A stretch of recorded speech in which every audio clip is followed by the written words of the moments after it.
नमस्कार शिक्षक साथियों, आज हम कक्षा 8 की गणित विषय में पूर्णांक संख्याओं की समझ पर जो दक्षता है उस पर हम एक गतिविधि आधारित शिक्षण यहाँ पर करने वाले हैं। मेरे बोर्ड पर एक कुआं बना रखा है, कुएं में एक सीढ़ी रखी हुई, इस प्रकार की सीढ़ी है, सीढ़ी दिखाई आपको है ना, और एक बबीता नाम की लड़की है जो इस कुएं से बाहर निकलने का प्रयास कर रही है। कुएं का जो पानी का तल है उसको हमने 0 से निरूपित किया है। तल से नीचे वाला जो पानी भरा है उसको हमने ऋणात्मक पूर्णांक -1, -2, -3 से निरूपित किया है, और तल से ऊपर जो खाली भाग है, पानी से ऊपर वाला भाग, उसको हमने धनात्मक पूर्णांक से निरूपित किया है। 1, 2, 3, 4 इस प्रकार से संख्याओं से निरूपित किया है।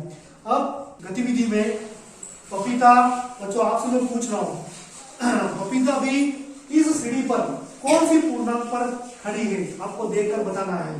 जोर से बताएंगे। 3 नंबर पर वो अभी खड़ी है, ये 3 नंबर पे यहाँ पर खड़ी है ना। हाँ, अच्छा, अब ये क्या करती है, ये कुएं से बाहर निकालने का प्रयास करती है। जैसे ये एक छलांग लगाती है तो 2 पायदान ऊपर चढ़ती है, और चूंकि यहाँ पर पानी है तो फिसलन के कारण ये वापिस एक पायदान नीचे जो है खिसक जाती है। तो अब ये बताना है कि 3 पर पपीता खड़ी है, इसको 2 छलांग लगानी है तो ये कौन से नंबर पर पहुंचेगी। पपीता 2 छलांग लगाकर दिखाया, एक फिसले, फिर फिसले।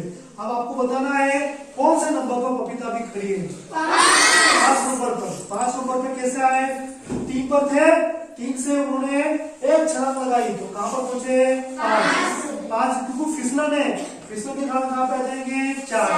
फिर एक और छलांग लगाएंगे तो कहां पहुंचेंगे, 6 पे। 6 से वापिस फिसलन के कारण नीचे आएंगे, कहां पर पहुंचेंगे, 5 पर पहुंच जाएंगे। ठीक है। अगर मान लीजिए पपीता में आ जाए, 0 पे आ जाए, 0 पे चले जाइए बेटा पीछे। अब अभी आप 0 पे है ना, मान लीजिए इनको 2 पे आना है, कहां पे आना है, 2 पे। तो बताओ कितनी छलांग लगानी पड़ेगी, 2 छलांग लगानी पड़ेगी।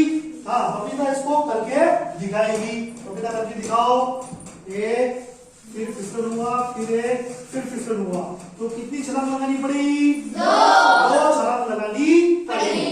ठीक है। तो इस प्रकार से अब ये 0 से ऊपर वाली जो संख्या है वो सभी धनात्मक पूर्णांकों को निरूपित करती है, और नीचे वाली जो संख्या है पानी से नीचे वाली वो ऋणात्मक पूर्णांक को दर्शाती है। ठीक है।